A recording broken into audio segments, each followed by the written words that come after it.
Hi, I'm Cindy, and this is the Community Effect Podcast. On this show, we talk about all things teaching and learning, from building authentic relationships to creating a classroom culture where students thrive. We dig into mindset, motivation, engagement, and behavior, because real classroom success isn't just about lesson plans. It's about the community you build. These are conversations for teachers who want more than to just survive. And these are strategies for educators who are ready to take their community to the next level. This is the Community Effect Podcast. Hey friends, welcome back to the Community Effect Podcast.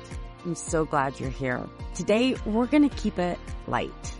No strategies, no how-tos, just me, a microphone, and a whole lot of love for this work that we do. Now, I'm not currently in the classroom, but I've been feeling especially reflective as the school year winds down, because this is the time of year when everything I loved about teaching really came alive. And to be honest, I miss it. But before we dive in, I want to take a moment to speak directly to the teachers who are in a tough season right now. The climate in education has changed a lot.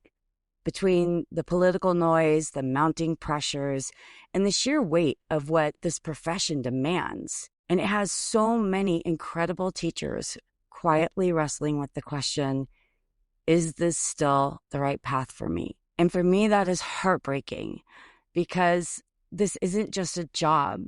And this is something that these teachers were dreaming about. They love their students, they're passionate about making a difference, but they are wondering if the emotional toll, the financial strain, and the constant pressure is just too much.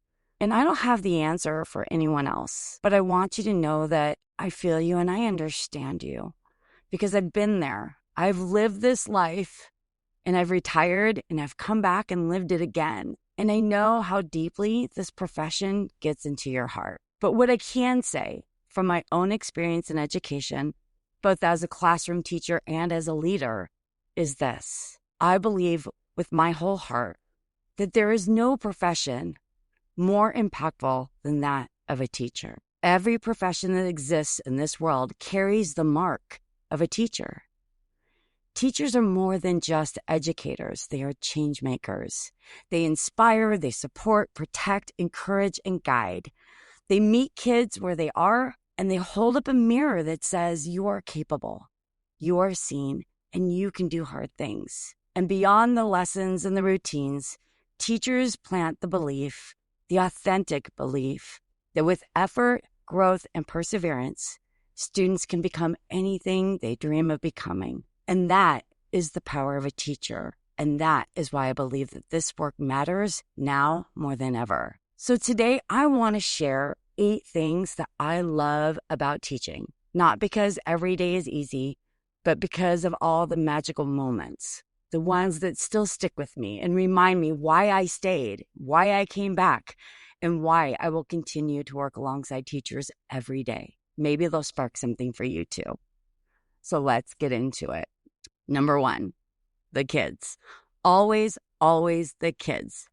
The first thing I miss, no question, the kids, because students are the heartbeat of this work. And every year I was always blown away by how much my students had changed from August to May. I loved who they had become this time of year, how our class grew into a small but mighty classroom community, encouraging each other, helping out without being asked, holding each other accountable. It was an ecosystem of encouragement, accountability, and laughter. And that shift from me running the room to us running it together, that was always gold. And I'll never forget this one moment. We were out at recess playing football, and the kids begged me to join. So, of course, I did. And they would switch me between teams every few plays like I was some kind of prize-free agent. But I'll never forget Joey taking the ball nearly the whole field, just flying past everybody. He was like this close to a touchdown, and someone tagged him.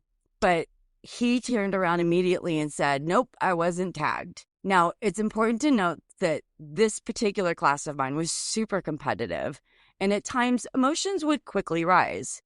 And I remember standing there thinking that I might need to step in, but I didn't. I waited to see how they were going to respond. And I'll tell you, I was so impressed. They worked it out. They talked through it. They decided to place the ball at the 2-yard line and run the play again. And of course, Joey scored anyway. But the win was how they handled it. It was their ability to self-regulate, pause, and work as a team to come to a solution that they could all live with. And that's the kind of learning that doesn't show up on a test. It's the moment that says more about our classroom than any lesson that we teach. Number 2, their excitement about learning. There is something about student enthusiasm that is just contagious. I love how excited they get when something clicks. You know, that light bulb moment, you know it. It's like when they finally figure out how to do that math strategy that used to make them so upset. Like they were so frustrated because they couldn't figure it out. And all of a sudden, boom, there it is. The enthusiasm that they showed when they got to lead a project or present their work to their classmates. It was the can we keep going energy that I loved. If I were to tell them that we need to wrap something up and they were just into it. Or the confidence they showed when they explained their thinking and how they connected to the lesson's learning target. I love how curious kids are and all of the out-of-the-box questions that they would ask when they were really into the learning. That energy, you could feel it in the room. It was a reminder that learning is supposed to feel like that, alive, exciting, and full of wonder. One student that stands out came to me in 3rd grade, but academically, he was closer to kindergarten. He didn't know all of his letters, and he couldn't really write his name yet. And that class that I had that year, they just wrapped their arms around him like a warm blanket. When they would finish their own work, they would head over to him and help him with his sight words or help him build sentences or listen to him read. They would cheer him on. And seriously, these kids would get so excited when he demonstrated growth. They would literally stop in the middle of the class and shout, "Oh my gosh, Anthony just read all of his sight words without one mistake." And the whole class would celebrate like it was the Super Bowl for exactly 5 seconds. And then they'd go right back to what they were doing. It was so important to them that I had to build in that 5-second celebration routine specifically for this class so that we didn't fall off class and lose our instructional time. And they knew that they had to honor it or we would shut it down. And little by little, this guy, he grew.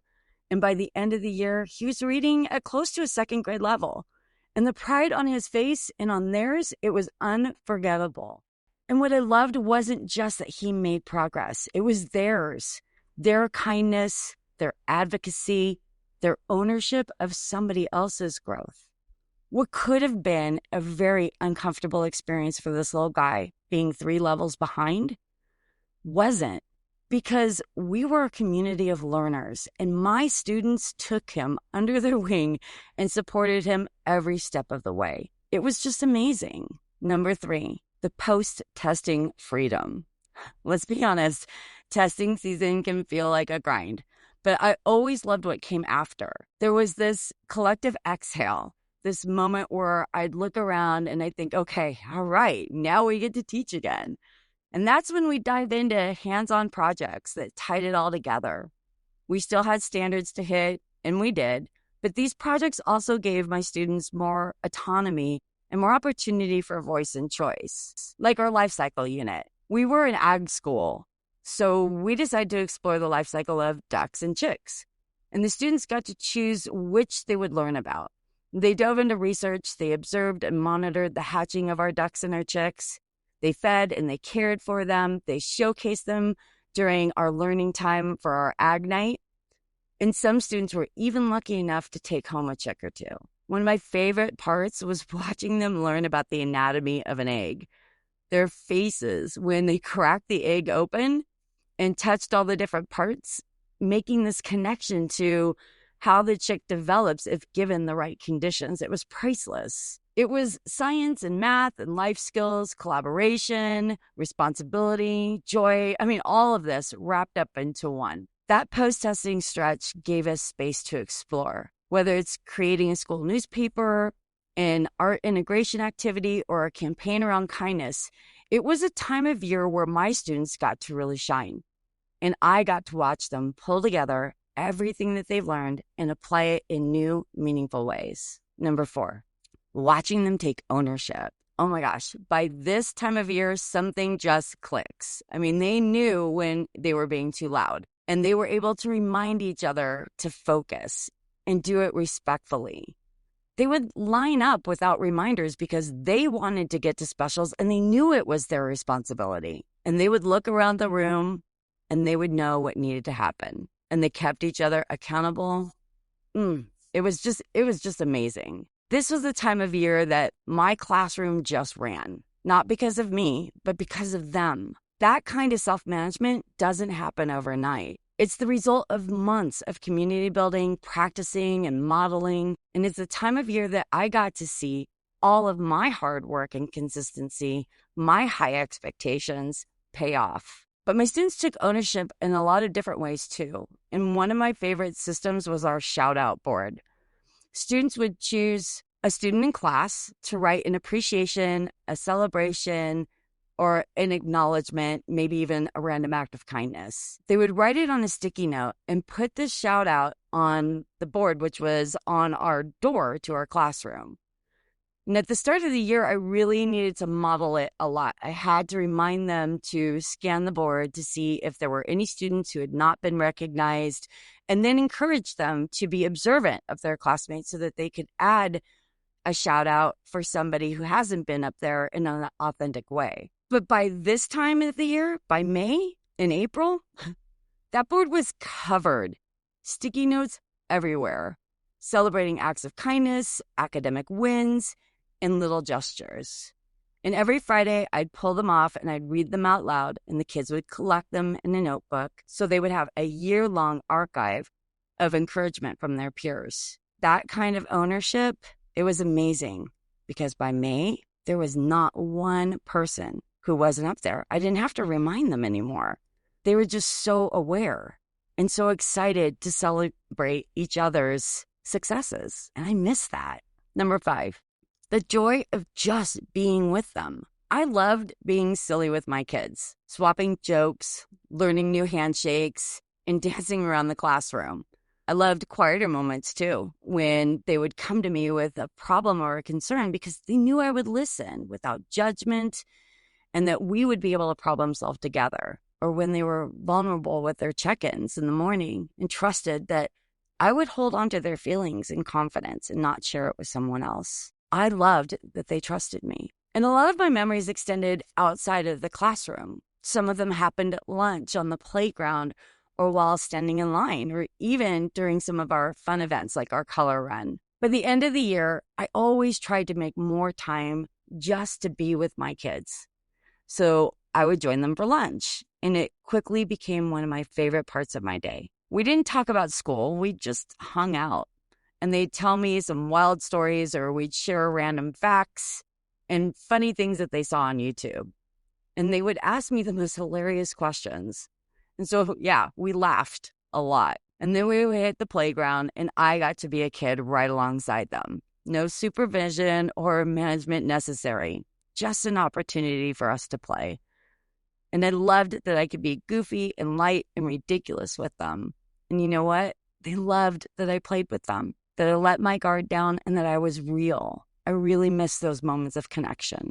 Number 6, collaborating with other passionate teachers. I've always believed that collaboration fuels the best kind of teaching and learning. And I miss the spark that happens when you sit with your team and you say, what if we tried this? What if we do that? And I've always been really lucky to have amazing teams. And one year, we launched a student newspaper, and our kids got to interview staff and write stories and publish their own editions. That same year, we also created a school-wide kindness campaign that started in our hallway with these tear-off affirmations, those little slips that you could pass to a friend who needed a boost, or maybe even just take it if you needed it. And I miss the moments of collaboration with my students. One day, an older student tore down one of the kindness affirmations, like off the wall. And my class had posted those in our hallway. And so when my students saw this middle school student tear this down, they were heartbroken. And they came right to me and, really upset. So we circled up, we had a community circle, and we talked about it. And I asked them, why might somebody do that? And what do you think that we could do next? And through our conversation, they came up with the most brilliant solution. They decided that they wanted to take the notes and put them in the upper grade hall as well. They said maybe they need more positive affirmations. I thought that was brilliant. So they began hanging them in the middle school hallway. And to their surprise, they had to refill those slips more often than they did in our own hallway. My students didn't just talk about kindness, they lived it. And they were right. No one tore them down in our hall again. I miss that kind of collective problem solving, that belief that our students aren't just learners, that they are also change makers. That collaboration between teachers and students alike is magic. And it's a reminder that we're not alone in this work. We're part of something bigger. Number 7, celebrating their growth. Okay, I am a bit of a data nerd, but only because it tells a story. When I look at where my students started and where they ended, I was always in awe. The confidence, the stamina, the progress, sometimes slow and steady, sometimes explosive. And I loved being able to celebrate that with them and seeing them take ownership of it. My students would set monthly goals and they would track their progress, especially with programs like Achieve 3000 or Dreambox. They would light up when they mastered a new math standard or if they came close to their Lexile goal. And they would come to me wide-eyed and say, like, Miss Robinson, look, I leveled up. Or they'd whisper across the room to a friend, you got it. I saw your score. Good job. And when we reflected on our goals, we always made it about growth, not comparison. We celebrated persistence, progress, grit. And we would celebrate like nobody's business. Watching my students truly take charge of their learning and having them see for themselves that their hard work pays off and that their effort matters is so rewarding. And I have to say, those were always proud moments for me because I know that the work we put in for community is what helped develop this level of self-awareness and self-management. All those months that we were building our community, focusing on growth mindset, having class discussions, reinforcing those high expectations and modeling, all of that was starting to really show itself in the end. I miss those moments. And it's not because of the data. It's because of the joy that came with knowing that they were proud of themselves. And award ceremonies, oh my gosh, we would have those at the end of the year too. Every student would get recognized for growth, grit, or going above and beyond. And I let the class vote on quirky titles that were funny, weird, or heartfelt things that truly represented who they are. The joy that they received when they got their special reward, oh my gosh, it was real. They felt seen, and that's exactly how it should be. Number 8, end of the year reflections that hit me right in the heart. My favorite tradition was a letter to next year's class. Students would share what to expect, what to look forward to, and what they've learned. And they would also include notes of advice and encouragement for the kids that were coming in after them. It's always a mix of hilarious and heartfelt. They'd say things like, don't worry if you don't get it the first time, Miss Robinson will help you. Or be sure you sit by Miss R at least once when she shows up for lunch with the class. She's hysterical and it's the best. But my favorite was, okay, Miss R's super funny and loud and you'll get used to it. And oh, yeah, we call her Queen Robinson, but she's really not a queen. And he went on to tell them about the attention getter that we would do. It was like, hear ye, and they would say, all hail the queen. I love that one. It was so much fun. And he shared that so that this student would be ahead of the game. I'd read them all, and I would just smile. There are so many other things that I miss. I miss hallway hugs, or the way they used to save me a seat at lunch, or the way they would go out of their way to encourage someone else when they had a tough day. But more than anything, I miss being part of a profession that truly matters, one that changes lives in the most ordinary and extraordinary ways. And even though I'm not in the classroom anymore, this love that I have, it hasn't gone anywhere. And when I get to go in and work with teachers and be in their classrooms, man, I get to feel it all over again. But for the kids that I got to teach, well, I still carry every lesson, every laugh, every sticky note and letter. And I'd like to share just one letter with you before I close. All right, here we go. Dear Miss Robinson, 6th grade has been a great year. You have made me smile many times, including the class. I have always asked too many questions. Sorry, but this year has been great. You have taught so many things to us. You have been very busy and hardworking. But I know there's 5th graders that are coming up and they're going to be happy being with the greatest teacher. In the beginning of the year, I was doing terrible, especially at my work. And I will admit I was being lazy. But at the end, you and my mom have given me the confidence to do my work. Me and my parents are grateful for you to give me challenging things for me to be ready for the state test. And actually, it was easy and hard and sometimes fun.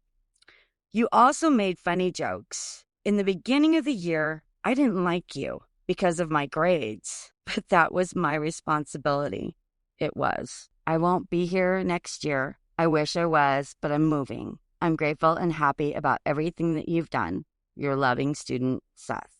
So this letter sticks with me, and I love it because he was so honest in telling me I didn't like you because my grades weren't good. But I love that he recognized and realized that that wasn't my responsibility. That was his. He needed to put in the work. And so for me, that's just a reflection of the good work that I did with kids. And I'm very proud to have been a teacher and a principal and a teacher again. And I'm telling you, this is just the best career there is. So that's my list.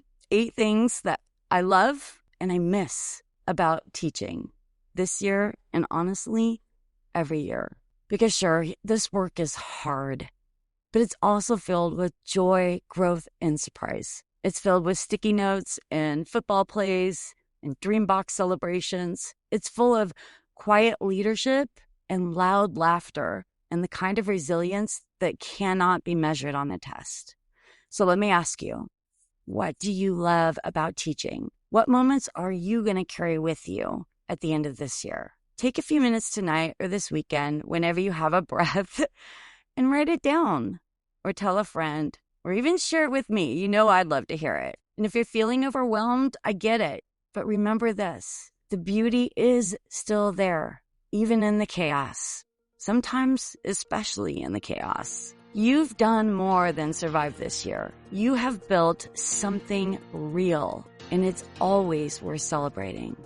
So just know that in the last couple of months, I am right there with you, cheering you on 100% of the way and reminding you of all the amazing things that you do. You are a change maker. You are a difference maker. You are a teacher, and I'm proud that you're my colleague. Thanks for letting me share my heart with you today. I will see you next time on the Community Effect Podcast. Have a great day.